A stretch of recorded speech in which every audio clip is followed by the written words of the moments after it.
अस्सलामु अलैकुम वरहमतुल्लाहि वबरकातुहू। बिस्मिल्लाहिर्रहमानिर्रहीम। ख़वातीन व हज़रात, आज के ख़बरनामे के साथ खलीक़ुर रहमान आपसे मुखातिब हैं। आज का बड़ा गरम मौजू है हमारा। मौलाना तकी उस्मानी साहब की क़ियादत में उलमाए हक़ ने, उलमाए देवबंद ने जिहाद की फ़र्ज़ियत का फ़तवा जारी कर दिया।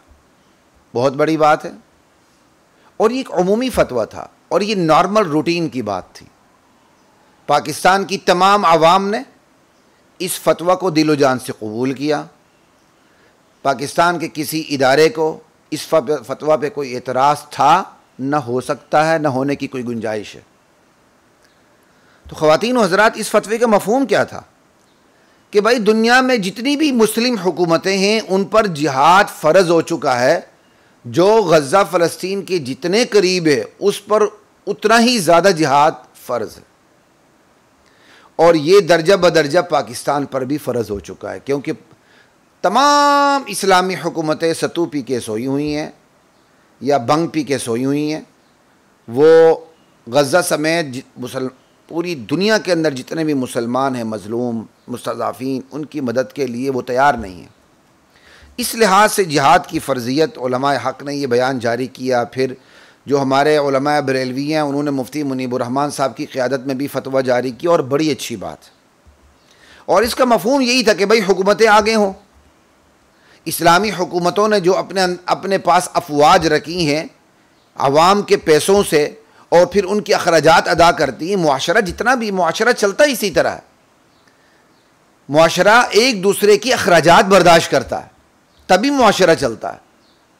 फ़ौज हमारे लिए, हम अफवाज के लिए हैं, हम सब एक दूसरे के लिए। यहाँ वकीलों की फ़ीसें, यहाँ डॉक्टरों की फ़ीसें, यहाँ दिगर शोबे वालों की फ़ीसें कौन बर्दाश्त करता है? समाज बर्दाश्त करता है। समाज अपनी ज़रूरत के तहत वहाँ जाता है और उनको अपनी फ़ीस अदा करता है और अपनी ज़रूरत पूरी करता है। इसी तरह मुस्लिम समाज ने हज़रत उमर रज़ी अल्लाह ताला अन्हु के दौर से अपने यहाँ मुसल्ला अफवाज तश्कील दी। अब उन मुसल्ला अफवाज की ज़रूरियात ज़िंदगी समाज की ज़िम्मेदारी करार दे दी गई। समाज के पैसों से उनकी ज़रूरियात और उनकी सहूलियात पूरी की जाती हैं और ये बिल्कुल ठीक है। जब समाज ने लश्करों को रखा इसलिए कि जहां ज़रूरत हो लश्कर जाएं, तो अकल का भी तकाज़ा है और कुरान और सुन्नत के दलाइल का भी तकाज़ा है कि ये जो जिहाद का काम है वो अफवाज करें। ये ही फतवे का मतलब कि भाई इस्लामी अफवाज पाकिस्तान समेत सब के सब आगे हों और पेशकदमी करें और मजलूम मुसलमानों को बचाएं। अल्लाह अकबर। इसी तरह अफवाज आवाम को ले जाना चाहें और अफवाज पूरी ना हो तो फिर आवाम के लिए भी रास्ते खोल दें। पूरी हों भी तो पाकिस्तान में अल्हम्दुलिल्लाह उलमा का इतना असर व रसूख है और उलमा की इतनी मेहनतें हैं। यहाँ हर दूसरा बंदा, गुनाहगार बंदा भी जिहाद गज़ा, जिहाद फ़लस्तीन, जिहाद कश्मीर, जहाँ जहाँ दुनिया में मुसलमान जिहाद में मसरूफ़ है उसमें शामिल होने के लिए वो बेलोस बग़ैर तनख्वाह के तैयार है। खुदा की कसम, आज भी पाकिस्तान इसराइल के लिए बहरी, बर्री, हवाई रास्ते खोल दे तो पूरी दुनिया से इंशाअल्लाह सबसे ज़्यादा जो जिहाद के लिए जाएंगे वो अर्ज़ पाकिस्तान होगा। यहाँ से जाएंगे। आप रास्ते ज़रा खोल के तो देखें। तो जिहाद के फतवे का मतलब यही है कि फ़ौज आगे हो और फ़ौज आवाम के लिए भी रास्ते खोल दे। आवाम जाना चाहे, जैसे जैसे हिकमत अमली हो उस हिकमत अमली के तहत बाकायदा जिहाद किया जाए, ये मतलब। लेकिन जिहाद के इस फतवे को पाकिस्तान के अंदर सेकुलर तबके ने, लादीन तबके ने, बेहया और बेशरम तबके ने बर्दाश्त नहीं किया। वो सरेआम इस पर तनकीद पे उतर आए। हुकूमतें तो इतनी करती ना, फ़िलिस्तीन का झंडा होता है तो जाके उसको काबू कर लेती हैं, झंडा बुलंद करने नहीं देती। इन्ना लिल्लाहि व इन्ना इलैहि राजिऊन। ये भी बहुत बड़ी बेगैरती है। तो जो रियासतें IMF, वर्ल्ड बैंक जैसे मालियाती इदारों की ग़ुलाम हों, उन्होंने यही करना और क्या करना, ठीक है।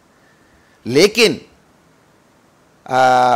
बाकायदा जमातों के जो सियासतदान हैं, जमातों से वाबस्ता, उन जमातों से वाबस्ता सियासतदानों में इस जिहाद के ख़िलाफ़ जितनी बकवास पीटीआई के बाद सियासतदानों ने की, पीटीआई से मंसूब साबिका या हालिया सियासतदानों ने की, वो शायद मुस्लिम लीग के किसी सियासतदान ने भी नहीं की, पीपल्स पार्टी के किसी सियासतदान ने भी वो हिम्मत नहीं की जो हिम्मत पीटीआई के बाद सियासतदानों ने की इस जिहाद के फतवे के खिलाफ। इसमें सर फहरिस्त फवाद चौधरी है जहलम का। वो कैसा है वैसा हम उस पर बात ही नहीं करते, हम सिर्फ यहां बात करने लगे कि उसने क्या कहा। उसने कहा कि जी पाकिस्तान के मौलवियों ने जिहाद का फतवा जारी किया है, लिहाजा 100 बड़े उलमा के खर्चे बर्दाश्त करने के लिए मैं तैयार हूं, मैं इनको गजा पहुंचा देता हूं। ये उसने तंजिया बात की। तो जनाब फवाद चौधरी साहब, यकीनन आप भी मुसलमान होंगे, जुबान से तो कहते ही होंगे ना कि आप मुसलमान हैं। तो जिस तरह तकी उस्मानी साहब पे जिहाद फ़र्ज़ है, मुफ्ती मुनीब पे जिहाद फ़र्ज़ है, दीगर उलमा और उनके बच्चों पे जिहाद फ़र्ज़ है, तो फिर तो जिहाद तुम पर भी फ़र्ज़ है। तुम्हारा खर्चा देने के लिए मैं अकेला तैयार हूं। तुम्हारा बड़ा भारी कम वज़न है, शायद 2 सीटें जहाज़ वाले ले लें, उसका खर्चा मैं बर्दाश्त करने के लिए तैयार हूं, तुम्हें गज़ा पहुंचाने के लिए। आ जाओ। एक बात। दूसरी बात, ये फवाद चौधरी जैसे सियासतदान जो दीन मुखालिफ हैं, उलमा मुखालिफ हैं, एक बेदीन जहन रखते हैं, इनके खिलाफ रियासत तहकीक करे और इनकी लादीन नजरियात के खिलाफ शरीयत की रूह से सजा दे और इन्हें तख्तेदार पे पहुंचाए। तख्तेदार पे पहुंचाने के लिए फवाद चौधरी जैसे सियासतदानों के अखराजात, कम से कम फवाद चौधरी के अखराजात तो मैं अकेला बर्दाश्त करूंगा इंशाअल्लाह, कि इसके लादीन नजरियात की पूरी पूरी इन्वेस्टिगेशन की जाए और कुरान और सुन्नत की रोशनी में इसे इबरतनाक सजा दी जाए। इस तफ्तीश के लिए, इस इबरतनाक सजा देने के लिए और मीनार पाकिस्तान के खुले माहौल के अंदर इसको इबरत बनाने के लिए रियासत के जो अखराजात होंगे इंशाअल्लाह वो मैं अकेला बर्दाश्त करूंगा। ला इलाहा इल्लल्लाह। और इस जैसे और सियासतदान हैं तो मैं अपने उलमा की तरफ से ये वादा करता हूं कि जितने भी ऐसे सियासतदान हैं जो लादीन हैं, जो जिहाद के खिलाफ बकबक करते हैं, जो दीन के खिलाफ बरबक करते हैं, कुरान और सुन्नत की रोशनी में उन्हें शरई सजाएं देने के लिए और उन्हें तमाशा इबरत बनाने के लिए जो खर्चे आएंगे इंशाअल्लाह वो उलमा अदा करेंगे। हम इसके लिए तैयार हैं। तुम्हारी बातों का जवाब हम इस तरह देंगे। अल्लाह अकबर। अगली बात जी, इसमें क्या कहते हैं, शेर अफजल मरवत भी सामने आ गए। उसने मौलाना तकी साहब के बारे में इंतहाई घटिया अंदाज इख्तियार किया कि वह अरफात व बरकात पता नहीं क्या क्या, और BMW गाड़ी की बात हुई, मर्सिडीज की बात हुई, और मैं हैरान हूं हमारे बाद साथी सफाइयां देने लग गए। नहीं जी उनके पास BMW नहीं है, नहीं जी उनके पास मर्सिडीज नहीं है, नहीं जी वो देखे जब उन पर हमला हुआ था तो उनके पास कैसी गाड़ी थी, वो तो 1.5-2 लाख तनख्वाह लेने वाला भी ये गाड़ी रख सकता है। यार आप लोगों को क्या हो गया, क्यों आप सफाइयां दे रहे हैं? BMW हुई, मर्सिडीज शर्सिडीज हुई, इनकी हिस्सियत मौलाना तकी साहब की जूतों से बड़ी है। अजीब बात कर रहे हैं भाई आप। ये तमाम दुनिया की बड़ी से बड़ी गाड़ियां जिसमें कोई ट्रम्प शर्म भी फिरता हो, ये मौलाना तकी की शान के मुकाबले में हेच है। मौलाना तकी के पास इससे भी 100 गुना बड़ी कीमती और फुल सिक्योरिटी वाली गाड़ी होनी चाहिए, बम प्रूफ शीशों वाली गाड़ी होनी चाहिए मौलाना तकी उस्मानी के पास। अब क्या समझते हैं, चाहे उनके जाती खर्चे से हो, चाहे रियासती खर्चे से हो, चाहे उनके इदारे के खर्चे से हो, खुदा की कसम खलीकुर रहमान यहां से फतवा देता है ये उनके लिए बिल्कुल जायज है, बल्कि ये उन पर जरूरी है कि वो अपने लिए ऐसी बम प्रूफ गाड़ी रखें जो अमेरिका के सदर के पास भी ना हो। ये उलमा, ये दीन के मुहाफिज हैं। ये उलमा जब तक रहेंगे दीन रहेगा, और जब इस धरती से अल्लाह ताला उलमा को उठा लेंगे, गुमराह पेशवाई के लिए सामने आएंगे, फजल्लू व अजल्लू का फिर एक की सूरत हाल पैदा होगी, खुद भी गुमराह होंगे, दूसरों को भी गुमराह करेंगे। तुम्हें शर्म नहीं आती तुम लोगों को? तुम्हारी गैरत इतनी जवाब दे चुकी है कि तुम BMW और मर्सिडीज की फब्तियां कसते हो, और इतने बड़े आलिम पे जिनके टिश्यू बराबर के बराबर तुम्हारी ये औकात नहीं है। ला इलाहा इल्लल्लाह। फिर अंधे कारकुनान इन बयानात को फिर शेयर करते हैं। और एक कारकुन हो, तुम्हारा ताल्लुक पीटीआई से हो या किसी और जमात से हो, अपने अंजाम की फिक्र करो, बस अपनी कब्र की फिक्र करो। किसी भी सियासी पार्टी की मोहब्बत में इतने अंधे ना हो जाओ कि तुम अपनी आकिबत, अपना अंजाम खराब करो, अपनी आखिरत खराब करो। ये उलमा है, इनसे मोहब्बत ईमान का तकाजा है, और इनकी दुश्मनी कुफर की अलामत है, मुनाफकत की अलामत है, बेदीनी की अलामत है। अच्छे खासे लोग जो सियासी पार्टियों से वाबस्ता होते हैं, अपने लीडर्स के पीछे चलते हुए उलमा पर फप्तियां कसते हैं। खुदा की कसम, जिस इदारे से मेरा ताल्लुक है, अभी उसके बस में नहीं, बस में हो तो सबसे पहले मैं अपने लिए फुल सिक्योरिटी वाली गाड़ी रखूं, असला बरदार अपने साथ, हुकूमत की इजाजत से लाइसेंस याफ्ता असला रखूं और मशवरे से रखूं। और अगर फाउंडेशन के बाद अरकान इसकी मुखालिफत करें, बतौर अमीर मैं हुक्म को नाफिज करके दिखाऊं। ये मैं आपको अपना बता रहा हूं। यही मैं उलमा से अपील करता हूं, काम करें डट के, ला इलाहा इल्लल्लाह, काम डट के करें और जमाने की सिचुएशन को, सूरत हाल को सामने रखते हुए अपनी सिक्योरिटी का और अपनी हिफाजत का बिल्कुल फुल प्रूफ, मुकम्मल क्या कहते हैं, बंदोबस्त करें अपना।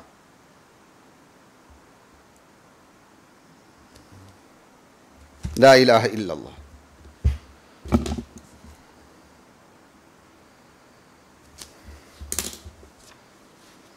ये BMW गाड़ी और मर्सिडीज की फप्तियां कसते हैं उलमा के ऊपर।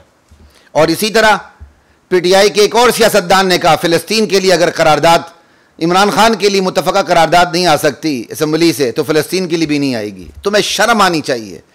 गज़ा के फिलिस्तीन मुसलमान, तुम अपने मुल्की मसले सिर्फ इमरान खान को सामने पेश करते हो। तुम्हारे बयान पे क्या तबसरा किया जाए? तुम्हारे इस बयान से खुद कुल तुम्हारे ईमान की औकात तुम्हारी सामने आ चुकी है। तुम्हारे साथ जो सुलूक हो रहा है ना, कल तक मुझे भी थोड़ा बहुत तरस आता था, अब तरस नहीं आ रहा। तुम इससे ज्यादा बदतरीन सुलूक के मुस्तहिक हो। ला इलाहा इल्लल्लाह। इस तरह की फप्तियां कसना, फिर कारकुनों को अंधा हो जाना। फिर बाज सहाफी जो हैं हमारे, वो भी बाकायदा फप्तियां कस रहे हैं। गालिबन एक सहाफी ने तो यहां तक कह दिया, सहाफी था या कौन था, कहते इनकी हर चाल पर हमारी नजर है। वो इदारे साइड पे हो जाएं, तुम जैसों को हम खाकर डिकार भी ना लें। खुदा की कसम, तुम्हारी औकात क्या है? तुम तो जिहाद का नाम सुनकर तुम्हारी निकरें गीली हो जाती हैं। ये इदारे दरमियान से हाइल हो जाए, तुम जैसे जिहाद के मुखालिफीन को हम खाके डिकार भी ना लें। तुम्हें शर्म नहीं आती? एक आलिम दीन ने कुरान और सुन्नत के तकाजे पर अमल करते हुए आपके सामने जिहाद की फर्जियत का हुक्म रखा, और आप इस तरह फप्तियां कसते हो। उनकी गाड़ी पे एतराज करते हो, चाहे उनकी गाड़ी हो ना हो, मैं इस पे जाता भी नहीं हूं। आप गाड़ी की बात करते हैं, मैं तो फुल सिक्योरिटी की बात करता हूं। मैं सिर्फ मौलवी तकी उस्मानी के लिए नहीं करता, मैं अपने लिए भी करता हूं। मैं अपने लिए ये दावा रखता हूं, तो मैं तो मौलाना तकी उस्मानी की खा के पाऊं। उनके लिए कितनी फुल सिक्योरिटी होनी चाहिए? ला इलाहा इल्लल्लाह। अगर उनकी इतनी फुल सिक्योरिटी नहीं, तो सबसे बड़ी जिम्मेदार रियासत है और मौलाना तकी उस्मानी साहब का इदारा है जो इनको इतनी फुल सिक्योरिटी नहीं दे रहा। अगर नहीं दे रहा, वरना हुस्न हमारा यह है कि दे रहा होगा, नहीं तो उनको देना चाहिए। ये कीमती हीरे, ये कीमती उलमा बार बार नहीं मिलते। ये उलमा शहीद हो जाएंगे, क़यादत कुत्तों के हाथ में आ जाएगी। फिर आप तरसते रहोगे इन उलमा को, आपको नहीं मिलेंगे। ला इलाहा इल्लल्लाह वल्लाहु अकबर।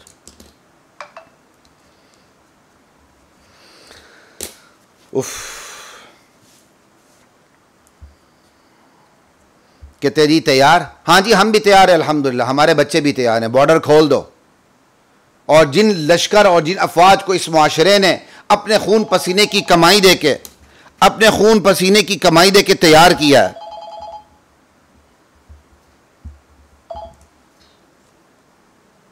अपने खून पसीने की कमाई दे के तैयार किया, वो आगे हो जाएं। हम इंशाअल्लाह अपनी अफवाज की शाना बशाना है। इंशाअल्लाह हमारी अफवाज हमें मुनाफिक नहीं पाएंगी, हमारी अफवाज हमें अपने से पीछे नहीं देखेंगी। हम वो लोग नहीं हैं कि हम अपनी अफवाज पर फपतियां कसें और उनकी बेहुरमती करें। हम उनमें से नहीं हैं। हम उनमें से हैं कि इस रियासत पर, इस वतन पर और इस दीन पे कोई आंच आने लगे, खुदा की कसम हम अपनी अफवाज की शाना बशाना होंगे, बल्कि हम अपनी अफवाज को कहेंगे हमें आगे रखें। हम उन लोगों में से हैं। हम जहाज का टिकट लेकर, दोहरी शरीयत वाले लोग नहीं, जहाज का टिकट लेकर अपनी पूरी फैमिली को यहां से भगा के ले जाएं। हमें पता है जहाज पर फपतियां कसने वाले कितने बुज़दिल, डरपोक और बेगैरत हैं। वो तो क्या, वो अपनी पूरी औलाद को पासपोर्ट वीजे समेत यहां से मुंतकिल करके कहीं और चले जाएंगे। वो तो इस मुल्क में सिर्फ खाने के लिए बैठे हुए हैं। इन्ना लिल्लाहि व इन्ना इलैहि राजिऊन। मुझे हैरत होती है, हमारे लोग सफाइयां देने लगते हैं। अरे भाई सफाइयां मत दिया करो, तुर्की ब तुर्की जवाब दिया करो। जैसा एतराज करते हैं उसी नहज पे आके उनको जवाब दिया करो। और मैं दीनी इदारों के सरबराहान और उलमा से गुजारिश करूंगा, अपनी सिक्योरिटी का अपनी इस्तिताअत के मुताबिक पूरा ख्याल रखें, न शर्माएं इस सिलसिले में। आपकी जो महारत है वो महारत अपने मुक्तदियों के सामने, अपने मुतवस्सिलीन के सामने, अपने मुतक़िदीन के सामने, अपने मुरीदीन के सामने रखें। हम नहीं हो जाएंगे तुम्हें कुत्ते नोचेंगे, हम तुम्हारे ईमान के ज़ामी हैं अल्हम्दुलिल्लाह। यहां उनको एहसास दिलाएं कि तुम्हारे ईमान की अब यारी करने वाले हम हैं। यह वो दौर है कि यूसुफ अलैहिस्सलाम की तरह कहना पड़ेगा, इन्नी हफीजुन अलीम इजअलनी अला खज़ाइनिल अर्ज़। बादशाह ने जब यूसुफ अलैहिस्सलाम की खिदमत अपनी सल्तनत के लिए लेनी चाहिए तो यूसुफ अलैहिस्सलाम ने अपनी महारत को सामने रखते हुए रियासत के बुनियादी सुतून को हाथ में लेने का मुतालिबा किया कि इजअलनी अला खज़ाइनिल अर्ज़, मुल्क के ख़जाने मेरे हाथ में दे दें, मुल्क की माशी ताकत मेरे हाथ में होनी चाहिए। उस वक़्त की माशी ताकत क्या थी? यह पूरी ज़राअत थी। ये सारी ज़राअत मेरे हाथ में दे दी जाए। अब इसकी मज़ीद में तफसील में नहीं जाऊँगा, ना मौका है। और फिर अपना तारुफ करवाया, इन्नी हफीज़, मैं मुहाफिज़ हूँ, हिफाजत करना जानता हूँ, अलीम, मुझे इस फील्ड का पूरा पूरा इल्म भी है, मेरी महारत है। आज उलमा को चाहिए वो तफसीर में, वो हदीस में, वो फ़िक़्ह में, वो फ़िक़्ह के जदीद मसाइल में जिस में माहिर है, अपने मुतक़ीदीन को हम ठोक कर बताएं हमारी इसमें महारत है। इसलिए हमारा ख्याल करना, हमारा माशी, मुआशरती, हमारी हिफाजत, हमारी सिक्योरिटी का ख्याल करना तुम्हारी शरी जिम्मेदारी है। हम तुमसे ये भीख नहीं मांगते, तुम्हें तुम्हारी शरी जिम्मेदारी का एहसास दिलाते हैं। और उलमा अगर इदारे के सरबराह हैं तो वो अपने इदारे की वुसअत को देखते हुए अपने लिए गाड़ी भी रखें, अपने लिए सिक्योरिटी भी रखें। और अगर कोई शूरा का मेंबर एतराज़ करता है उसको समझाएं, नहीं समझता अपनी इमारत का जो हक है वो इस्तेमाल करते हुए खुद फैसला करें कि आपको गाड़ी भी चाहिए और आपको फुल सिक्योरिटी भी चाहिए। वाकई अगर आप इसके मुस्तहिक हैं तो ला इलाहा इल्लल्लाह। बाकी ये मुखालिफत करने वाले उलमा के, ये मेरा अपना मुशाहदा है, या ये टक्के टक्के जमा करके जलील किस्म के लोग होते हैं जो अपनी दौलत पर सांप की तरह बैठते हैं, इनको खर्च करना नहीं आता, या 2 टक्के खर्च करते हैं तो अपनी चलाना चाहते हैं। या जिहाद की और दीन की मुखालिफत करने वाले वो लोग होते हैं जो सियासी मनसब के लालची होते हैं। इनका काम ये होता है किसी न किसी तरह इख्तिदार तक पहुंचे, बस इनकी जिंदगी का अव्वल आखिर ये होता है 2 टक्के जमा करके मालदार कारून बन जाए या किसी तरह कुर्सी पर बैठकर फिरआउन के जानिशीन बन जाए। बस इनसे ज़्यादा इनकी कोई औकात नहीं होती, इसलिए इनसे मरूब होने की कोई ज़रूरत नहीं है। अल्लाहु अकबर। इसलिए अपनी सिक्योरिटी का, अपनी हिफाजत का खुद बंदोबस्त करें और जान हथेली पर रखकर दावत दीन की जिम्मेदारी अदा करें। उसमें आप मुदाहिन ना हो, बस उलमा से मेरी यही गुज़ारिश, उसमें आप मुदाहनत ना करें, चशमपोशी ना करें, दीन खुलकर बयान करें। और दीन के अहदाफ में पहला हदफ अवामुन्नास की अकीदे और नज़रिए की, उसकी आइडियालॉजी की दुरुस्ती और इस्लाह है।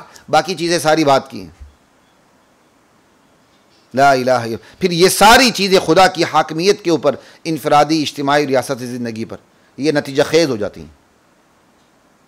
अब जब ये बात की जाए तो बाद साथी कहते हैं जो मुख्तलिफ पार्टियों से उनका ताल्लुक़ होता है, ख़ुद मुझे इसका मुशाहदा कई दफ़ा हुआ, मौलाना आप बस आप सियासत पे बात ना करें, और जनाब सारे कान खोल के सुन लो, सियासत पर बात करने का हक ही सिर्फ उलमा को और किसी को नहीं है। ये तो जमहूरियत की नहूसत है। नाई की दुकान पे बैठा हुआ भी यहाँ दानिश्वर है, थड़े पे बैठा हुआ 5 सिगरेट मुंह में लेके पिड़िश पिड़िश करने वाला भी यहाँ का सबसे बड़ा मुफक्किर है। जिसे धोती बांधनी नहीं आती, नमाज पढ़नी नहीं आती, वहां यहां का सबसे बड़ा सियासतदान है। हर पार्टी का कारकुन सबसे बड़ा दानिश्वर है। ये तो इनकी कुल औकात है।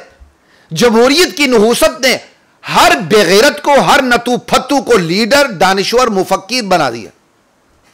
अरे भाई, सियासत पे बात करना सिर्फ उलमा का हक है और किसी का नहीं है, क्योंकि ये उलिल अम्र मिनकुम है। मौलाना आप सियासत पे बात ना करें तो जनाब फिर आप हम दीन भी हमसे ना लें।